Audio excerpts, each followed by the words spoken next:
speaker is Sri Ritabrata Banerjee. He will speak in Bengali. His time is 11 minutes.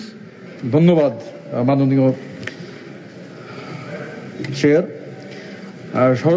আমার party all India Trinamool কংগ্রেসের পক্ষ থেকে এই বিশেষ আলোচনায় অংশ নিতে উঠে আমি সবার প্রথমে পেহেলগামে যে জঙ্গি হামলা হয়েছে, যে জঙ্গি হামলায় ২৬ জন নিরপরাধ ভারতবাসী নিহত হয়েছেন, তাদের মধ্যে আমাদের বাংলার ৩ জন আছেন, বিতান অধিকারী, সমীর গুহ এবং মনীষ মিশ্র।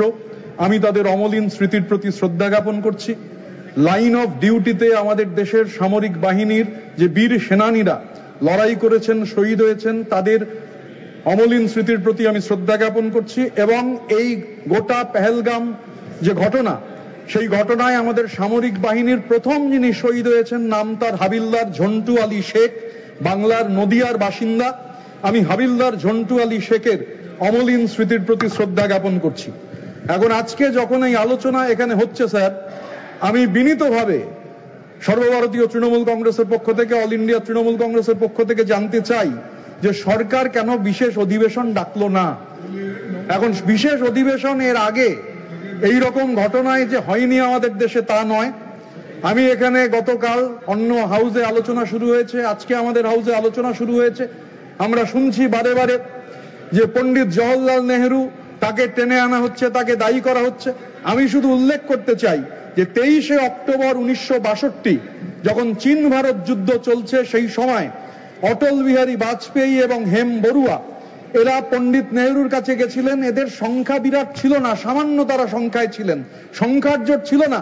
পণ্ডিত নেহেরুকে 23শে অক্টোবর 1962 অনুরোধ করা হয়েছিল বিশেষ অধিবেশন ডাকবার জন্য।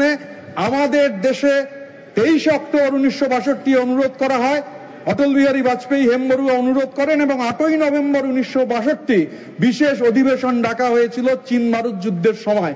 নেহেরুর সব ভুল, এই ভুলটাও সরকার নয় নিয়ে নিত, ভুলটা নিয়েই বিশেষ অধিবেশন ডেকে দিত। বিশেষ অধিবেশন ডাকলে এখানে চর্চা করা যেত, আলোচনা করা যেত। সেই সময় সংখ্যার জেরে গণতন্ত্রের কণ্ঠরোধ হয়নি।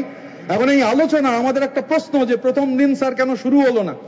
দেশের ভূপর্যটক গ্লোব ট্রটার প্রধানমন্ত্রী বিদেশ সফরে ছিলেন বলেই কি সরকার প্রথম দিন থেকে আলোচনায় রাজি হলেন না? 2022 থেকে 2025 আমাদের দেশের মাননীয় প্রধানমন্ত্রী, বিশিষ্ট ভূপর্যটক, তিনি আমাদের দেশে এবং বিদেশে সব মিলিয়ে 3,80,000 কিলোমিটার ভ্রমণ করেছেন। আমাদের পৃথিবী থেকে চাঁদের দূরত্ব হচ্ছে 3,80,000 কিলোমিটার। এটা অতিক্রম করে ফেলেছেন প্রধানমন্ত্রী 3 বছরে, কিন্তু 2000 কিলোমিটার দূরের মণিপুরে তিনি এখনো গিয়ে উঠতে পারেননি। আমরা বিশ্বাস করি আগামীকাল প্রধানমন্ত্রী আমাদের এই হাউসে বলবেন, এবং আমরা অত্যন্ত বিনীতভাবে এই আবেদন জানাতে চাই যে আগামীকাল যখন এই আলোচনা হবে, তখন ভোট চুরি নিয়েও কবে আলোচনা হবে এটা নিশ্চয়ই সরকার বলবেন। স্পেশাল ইন্টেন্সিভ রিভিশন, এসআইআর নিয়ে পার্লামেন্টে কবে চর্চা হবে, আমরা তৃণমূল কংগ্রেসের পক্ষ থেকে জানতে চাই। এখন প্রশ্ন উঠছে স্যার, এই যে যারা ঢুকেছিল লাইন অফ কন্ট্রোল থেকে 200 কিলোমিটার পর্যন্ত ভেতরে ঢুকে এলো, নিরপরাধ মানুষ খুন হলেন, তারপর তারা চলে গেল, 200 কিলোমিটার অতিক্রম করলো। এই যে নিরপরাধ মানুষ খুন হলেন, এদের প্রাণ চলে গেল, এই যে এত ম্যাসিভ ব্রিজ জাতীয় নিরাপত্তার, এর দায় কে নেবে? বলতে হবে দায় কে নেবে। ইন্টেলিজেন্স ফেলিয়ার যদি হয়ে থাকে স্যার, তাহলে প্রশ্ন হচ্ছে ইন্টেলিজেন্স ব্যুরোর চিফ 1 বছর এক্সটেনশন পেলেন কি করে? এটা হামলার 1 মাসের মাথায় এক্সটেনশন হলো। এই ওনাকে দায়ী করার বদলে কি তাহলে পুরস্কৃত করা হলো? এ কোনো কম্পালশন ছিল? এই প্রশ্নগুলো 5টা খুব এই প্রশ্নগুলো আনক্যানি কোয়েশ্চেন। আমাদের সর্বভারতীয় সাধারণ সম্পাদক অভিষেক বন্দ্যোপাধ্যায় আগেই এই প্রশ্নগুলো উত্থাপন করেছেন। এবং বিশেষ করে এই যে পেগাসাস স্পাইওয়্যার, যে পেগাসাস স্পাইওয়্যার আমাদের দেশের রাজনৈতিক নেতাদের ওপর, আমাদের দেশের সাংবাদিকদের ওপর, বিচারপতিদের ওপর, তাদের ওপর স্পাইং করবার জন্য এই স্পাইওয়্যার ব্যবহার করতে সরকার পারদর্শী। আমাদের জানতে ইচ্ছে করে, জানতে চাই আমরা সরকারের কাছ থেকে যে জঙ্গি নেটওয়ার্ক ও সন্দেহভাজনদের ওপর পেগাসাস ব্যবহার করছে না কেন সরকার? পেগাসাস ব্যবহার করলে তো এগুলো জানা যেতে পারে। এখন জঙ্গিরা কোথায়? এই যে 4 জন যাদের ছবি পাবলিশ করা হয়েছিল, এই 4 জন যারা নৃশংস হত্যাকাণ্ডের জন্য দায়ী, তারা সবাই জীবিত না মৃত? ঘটনা ঘটিয়ে তারা 200 কিলোমিটার কি অতিক্রম করে চলে গেছে? ক্লিয়ার স্টেটমেন্ট কেন সরকার করছে না? এই হিরণ্ময় নীরবতা কেন? আমরা জানতে চাই সরকারের কাছ থেকে।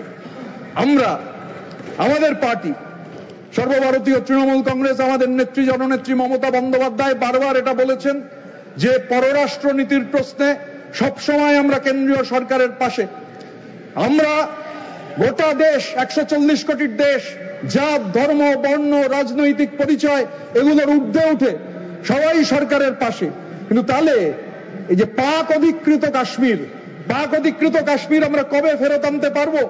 আজকে মাননীয় প্রতিরক্ষা মন্ত্রী যখন এখানে বক্তব্য রেখেছেন তিনি বলেছেন এটা সিজ ফায়ার হয়েছে, আবার এটা কন্টিনিউ হতে পারে, অপারেশন শেষ হয়নি। ঠিকই, অপারেশন আবার চালু হতে পারে সরকার মনে করলে, কিন্তু প্রশ্ন হচ্ছে অপারেশন চালু আবার হলে আবার যদি মার্কিন যুক্তরাষ্ট্র থেকে প্রেসিডেন্ট ট্রাম্প বলেন যে না সিজ ফায়ার করতে হবে ট্রেডের জন্য, তখন সরকার কি করবে আমরা জানতে চাই। এই যে 140 কোটি মানুষের আবেগ, এই যে পাক অধিকৃত কাশ্মীর আপনি নিলেন না, কেন নিলেন না? এই আপোষ কিসের জন্য? দেশ জানতে চাইছে, দেশের আম জনতা জানতে চাইছে। পেহেলগাম পরবর্তী সময়ে 33টা দেশে পৌঁছেছে আমাদের আউটরিচ প্রোগ্রাম। এরা কারা যাবে পার্টির সঙ্গে আলোচনা হয়নি, যদিও আমাদের পার্টি মনে করেছে যে না এটা সরকার ঠিক করতে পারে না, আমরা ঠিক করব, আমাদের পার্টির প্রতিনিধিত্ব কে করবেন, এবং সেই অনুযায়ী অভিষেক বন্দ্যোপাধ্যায় আমাদের সর্বভারতীয় সাধারণ সম্পাদক তিনি প্রতিনিধিত্ব করেছেন। Second largest opposition political party, এই গোটা ডেলিগেশনে তাদের কোনো লিডার ছিল না, তারা গেছেন। Third largest opposition political party, তাদের কোনো নেতৃত্ব ছিল না, সমাজবাদী পার্টি, তারা গেছেন। এখন আমাদের প্রশ্ন ইচ্ছে করে জানতে, আমরা চাই যে সদনে এই কথাগুলো উঠুক যে ভূপর্যটক প্রধানমন্ত্রী, বিশ্বগুরু প্রধানমন্ত্রী, পৃথিবীর 4র্থ বৃহত্তম অর্থনীতির প্রধানমন্ত্রী উল্লেখ হয়েছে, কিন্তু তবু বলা প্রয়োজন যে আন্তর্জাতিক অর্থনৈতিক ভান্ডার IMF $1 বিলিয়ন মার্কিন ডলার দিয়ে দিল পাকিস্তানকে, বিশ্বব্যাংক $40 বিলিয়ন মার্কিন ডলার দিয়ে দিল অর্থনৈতিক সাহায্য ও দীর্ঘমেয়াদী বিনিয়োগ করলো পাকিস্তানকে। ক্রস বর্ডার টেররিজমে যারা ধারাবাহিকভাবে যুক্ত একটা দেশ, আন্তর্জাতিক স্ক্রুটিনি হচ্ছে না, আন্তর্জাতিক স্ক্রুটিনি এড়িয়ে তারা কি তাহলে বারবার খালি পুরস্কৃত হয়েই যাবে? রাষ্ট্রসংঘের নিরাপত্তা পরিষদের কাউন্টার টেররিজম কমিটির ভাইস চেয়ারম্যান পেয়ে গেল পাকিস্তান 1 মাসের মাথায় পেহেলগাম কাণ্ডের, যেখানে গত 10 বছরে 2 লক্ষ কোটি টাকা খরচ হয়েছে আমাদের পররাষ্ট্র মন্ত্রকের জন্য। আমি ঝন্টু আলী শেখের কথা উল্লেখ করেছি স্যার। ঝন্টু আলী শেখ একজন হাবিলদার। নদিয়ার তেহট্টতে ঝন্টু আলী শেখের মরদেহ যখন গেছে তখন গোটা আশেপাশের গ্রাম মানুষ ভেঙে পড়েছেন, হাজার হাজার মানুষ শ্রদ্ধা জানাচ্ছেন। 26 তারিখ এপ্রিল মাসের 2025 শনিবার সবাই ছিলেন। আমাদের পার্টি তো বটেই, অন্যান্য রাজনৈতিক দল ছিল না কেবল একটিমাত্র রাজনৈতিক দল। কুইজ মাস্টার হওয়ার প্রয়োজন হয় না এটা জানবার জন্য, যে কেউ জানেন বাংলায় যে কোন রাজনৈতিক দল যায়নি। বিজেপির কোন নেতা রাজ্য স্তরের সেদিন যাননি ঝন্টু আলী শেখকে সম্মান জানাতে। এখন হাবিলদার ঝন্টু আলী শেখ স্যার, যে নদিয়া জেলা, এই নদিয়া জেলার পলাশী বলে একটা জায়গা আছে স্যার, 1757 সালে যখন স্বাধীন বাংলার শেষ নবাব সিরাজদৌল্লার পতন হচ্ছে, যখন ইংরেজ বণিকের মানদণ্ড শাসকের রাজদণ্ডে রূপান্তরিত হচ্ছে, সেই সময় মুসলমানের ঘরে জন্মানো স্বাধীন বাংলার শেষ নবাব সিরাজের বিরুদ্ধে যে ষড়যন্ত্র, সেই ষড়যন্ত্র করেছিলেন আরেকজন মুসলমানের ঘরে জন্মানো মির্জাফর। কিন্তু মির্জাফর একা ছিলেন না, মুসলমানের ঘরে জন্মানো মির্জাফরের সঙ্গে হিন্দুর ঘরে জন্মানো জগৎ শেঠ, হিন্দুর ঘরে জন্মানো রায়দুল্লভ, হিন্দুর ঘরে জন্মানো উমিচাঁদ এই ষড়যন্ত্রে সামিল ছিলেন। আর পলাশী রামবাগানে সিরাজ পরাজিত হয়েছিলেন, কিন্তু বাংলার মাটি এটা দেখেছিল, বাংলার মাটি এই বার্তা দিয়েছিল যে সিরাজের জন্য, মুসলমানের ঘরে জন্মানো সিরাজের জন্য রক্ত দিলেন কারা? রক্ত দিলেন মুসলমানের ঘরে জন্মানো মীর মদন আর হিন্দু ব্রাহ্মণের ঘরে জন্মানো মোহনলাল। এই যে ইতিহাস, এই ইতিহাস তো আপনি চাইলে মুছে ফেলতে পারবেন না। 1757 100 বছর বাদে স্যার 1857 মহাবিদ্রোহ, first war of Indian independence, আমাদের বাংলার ব্যারাকপুরে মঙ্গল পাণ্ডে, ঈশ্বর পাণ্ডে তারা শহীদ হচ্ছেন। এবং বেঙ্গল রেজিমেন্ট স্যার ডিসম্যান্টেল করে দিল ব্রিটিশরা। আজও বেঙ্গল রেজিমেন্ট নেই আমাদের সেনাবাহিনীতে, আজও বেঙ্গল রেজিমেন্ট নেই। আমাদের রক্তে আজাদ হিন্দ ফৌজের ইতিহাস রয়েছে। মহাবিপ্লবী রাসবিহারী বোস, দেশনায়ক সুভাষচন্দ্র বসু, সেলুলার জেলা জেলের 585 জন যে বিপ্লবীর নাম, তার মধ্যে 398 অবিভক্ত বাংলার বাঙালির রক্তে লেখা রয়েছে আন্দামান সেলুলার জেলের ইতিহাস। আমাদের নেত্রী মমতা বন্দ্যোপাধ্যায় এই ঘটনার পর নির্দেশ দিয়েছিলেন বাংলার পাহাড় থেকে সাগর অবধি সেনাবাহিনীকে সম্মান জানিয়ে জাতীয় পতাকা নিয়ে মিছিল করতে হবে। আমরা করেছি স্যার, কিন্তু হাবিলদার ঝন্টু আলী শেখের কথা বলছিলাম, আরেকজন হাবিলদারের কথা না বললে স্যার অন্যায় হবে। সেই হাবিলদারের নাম কাজী নজরুল ইসলাম। কাজী নজরুল ইসলাম ব্রিটিশ ইন্ডিয়া রেজিমেন্টের সেখানে হাবিলদার ছিলেন। সেই কাজী নজরুল ইসলাম তিনি একটা কবিতা লিখেছিলেন কোন সংগঠন তৈরি হওয়ারও অনেক আগে, এই সংগঠন তৈরি হওয়ার অনেক আগে কাজী নজরুল ইসলাম তিনি লিখেছিলেন বিদ্রোহী বলে একটা কবিতা। এই যে পাক অধিকৃত কাশ্মীর, এত মানুষের সমর্থন, সবাই সমর্থন করছেন, তা সত্ত্বেও কেন পাক অধিকৃত কাশ্মীর আমরা দখল করতে পারলাম না প্রশ্ন উঠছে। আমি যে কথা বলে শেষ করতে চাই, আমি হাফ এ মিনিট নেবো স্যার।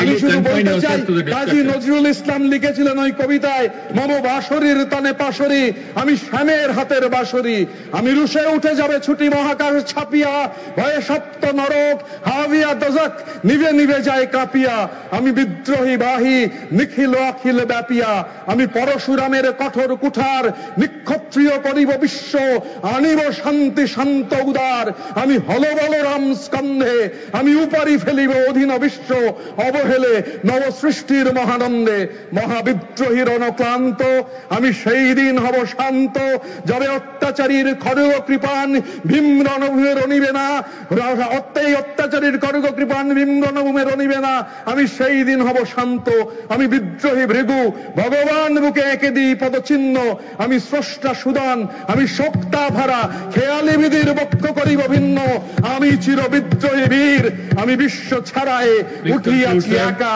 চির উন্নত শির। জয় হিন্দ, জয় বাংলা।